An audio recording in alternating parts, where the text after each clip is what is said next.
Good morning, everyone. Here's where we begin with the news. And not surprising, but now it is official. Ontario is under an official stay-at-home order. I can't stress this enough. Things are extremely, extremely serious right now, and I'm extremely concerned.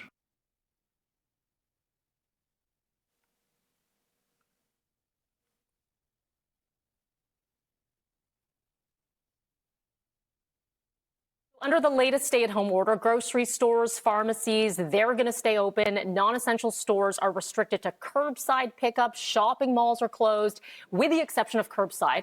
And this comes just 4 days after the Ford government applied the emergency brake. This order, it's going to stay in effect for the next 4 weeks. And we're going to bring you to a live look right now at the Walmart Supercenter in the Dufferin Mall. So you're going to notice big box stores facing some restrictions for the first time since the pandemic began. So what's going to happen? All non-essential aisles, they will be closed. So stores will be restricted to sales of groceries, household cleaning supplies, pharmacy items.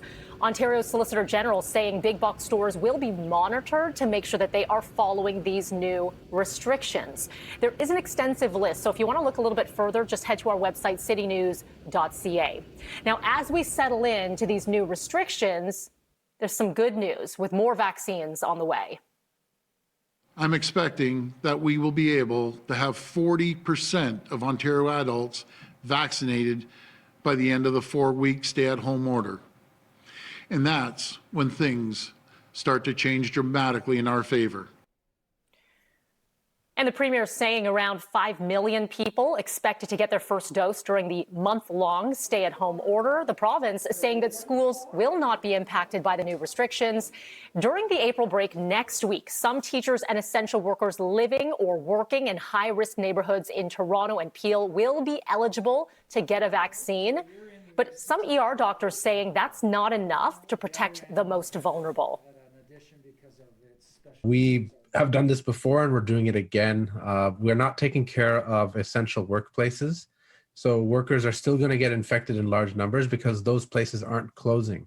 What we're seeing now is younger people in their 20s to 50s, now severely ill. They're getting sicker faster than before, and they're not protected. New mobile vaccination teams and pop-up clinics, they are going to be sent to specific area codes in high-risk neighborhoods in Toronto and Peel. Anyone who is 18 and older in these areas will be eligible. Meantime, all educational worker unions have called for mass vaccinations of school staff as soon as possible. The education minister is encouraging students to get tested, saying they will expand asymptomatic testing within schools. So we'll look for a timeline on that one. Meantime, a quick response from Toronto officials after the stay-at-home order was announced.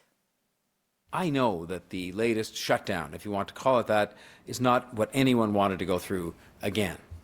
We're working harder every single day to get these vaccines into the arms of those who need them the most. Our job now is to respect and follow those measures. We do not have enough time, nor do we have enough vaccine to vaccinate our way out of this third wave.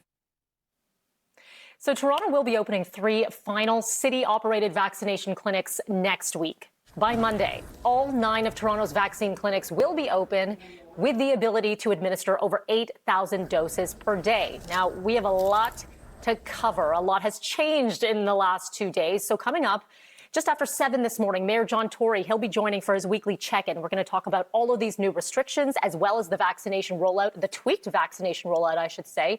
And again, that's coming up just after 7. All right, a lot of people looking for a bit of an escape during all of this news, and sports is definitely one of the big ones. And you know who's back? The Jays.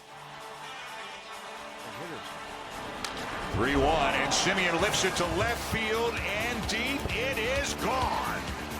Okay, so they've been back, but now they are officially back as they play home games at their spring training facility in Dunedin for at least the first 2 months of the season because of ongoing border restrictions here in Canada. Now, the team was limited to 26 home games last season. The Jays taking on the Angels tonight. We're going to give you more of a preview on this one coming up in just a bit.